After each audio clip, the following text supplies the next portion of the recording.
Hey, what's up? I'm Rick Dobleski. And I'm Shane DeFair. And we're on the third of our budget panel reviews. So what do we have today? Well, I was shopping online and I found an Acer 24-inch that was cheap and has a thin bezel. At Techspin, we bring you honest testing and opinions about new tech. Oh, speaking of honesty, I need to post a correction to the last two videos, the Asus and HP panels, about the bezel, which are actually 11 millimeters each. How did that happen? Well, I started the panel reviews by filming and scripting them together so I could make sure to cover all the points on all three. And when I copied the first list of stats on the Acer to the other two, I accidentally copied that I checked and measured the bezels.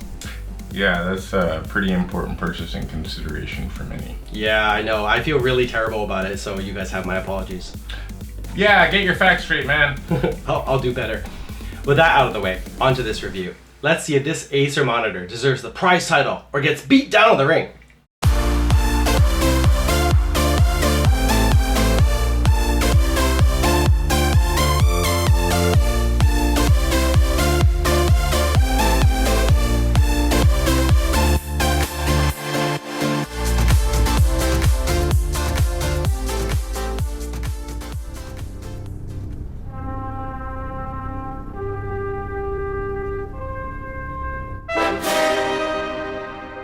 Wow, so the Acer ET241Y shows us good design is possible at this price point.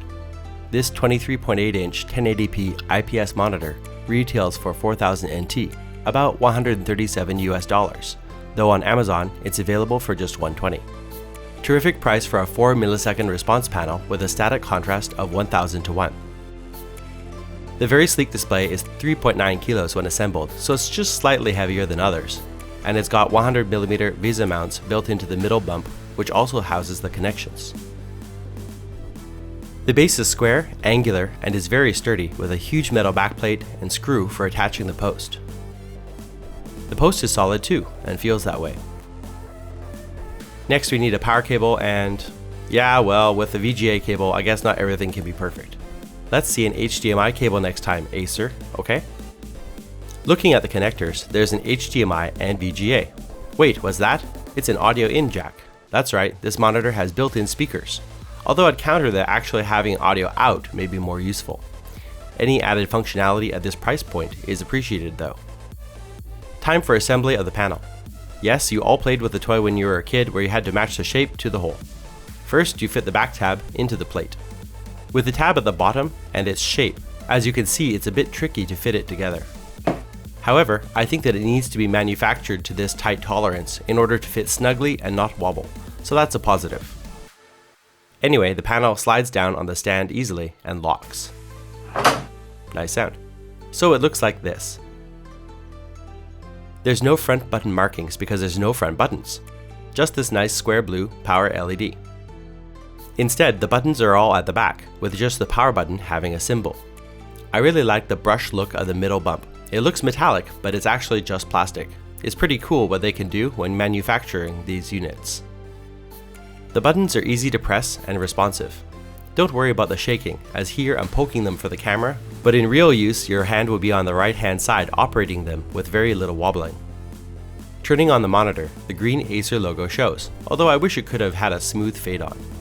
Getting into the menu, as I said, button operation doesn't shake the screen much this way.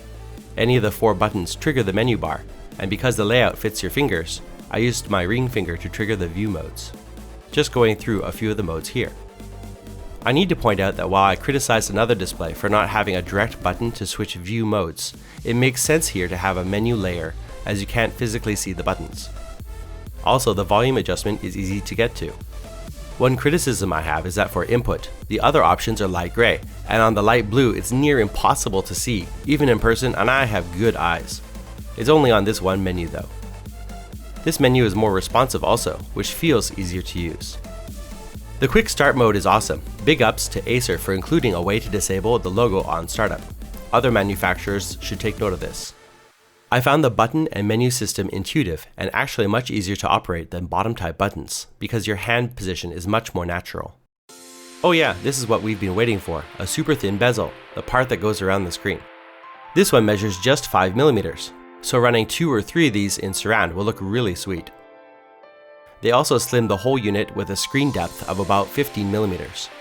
This display went on a diet and came out shining. Nice redesign, Acer. There's gotta be something that needs improvement, right? Well, the shake test isn't it. The base's design absorbs the shake very well, kind of flexing slightly, and it stops quickly. Next we go through the standard Windows backdrops, and the colors look very vibrant, and pictures are rendered beautifully. Almost zero moire effect from my camera. Of course, in person, the screen looks perfect. Note that I'm showing you this on standard mode. On eco mode, contrast and color look the same, just dimmer. Please take a moment to like this video, and if you like what you see, then please do subscribe and click the bell icon to get notified when I upload new content. Acer's ET241Y page says the speakers are rated at 3 watts each, and though super small, you hear talking and highs, there's just absolutely no lows. The base has a really nice design with a small ridge which actually provides some functionality, as you could put pens or other small things on it, and the ridge will prevent them from rolling off. This Acer panel has a very nicely finished front faceplate and matching back plastic. It's very well made and is pretty rigid. It's unfortunate that they didn't keep a DVI input on for extra functionality. I'm testing the output of my Lumix G7 downsampled 4K at 24 frames a second to 1080p 24. Only some gaming monitors can accept this frame rate, so no surprise that the budget end can't, although this would have been really sweet on this panel. I found the Acer nicely capable of gaming with a pristine picture and high refresh rate.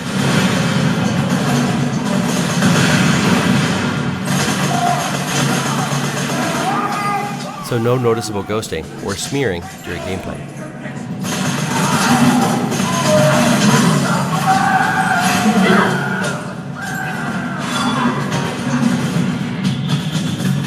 Overall, very impressive for such a budget level monitor.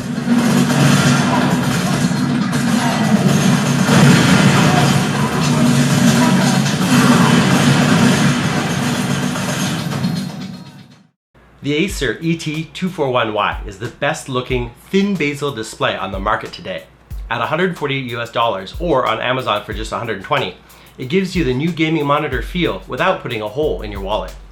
With good menu button placement and control to adjust the screen, a high stem to support it, and the high quality look and finish, I'm happy to award this monitor a 10 on the meter.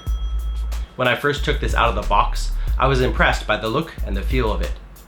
I'm usually going on about having DVI or another input, like dual HDMI, but considering the redesign of the whole body, and especially at this price point, I feel that this display definitely deserves earning the Techspin Platinum Award for its innovation in bringing thin bezels to the budget segment. And although it doesn't have a crazy high refresh rate like its bigger brothers, casual and daily gamers both should find this suits their needs for a 24-inch monitor at this incredible bargain. This monitor was purchased by Techspin, and this review is not sponsored by the manufacturer. Acer has proven that an entry-level monitor doesn't have to sacrifice good design.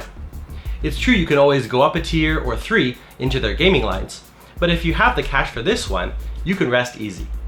If you want to get a very good monitor that can game, you'll find what you're looking for with this 24-inch display.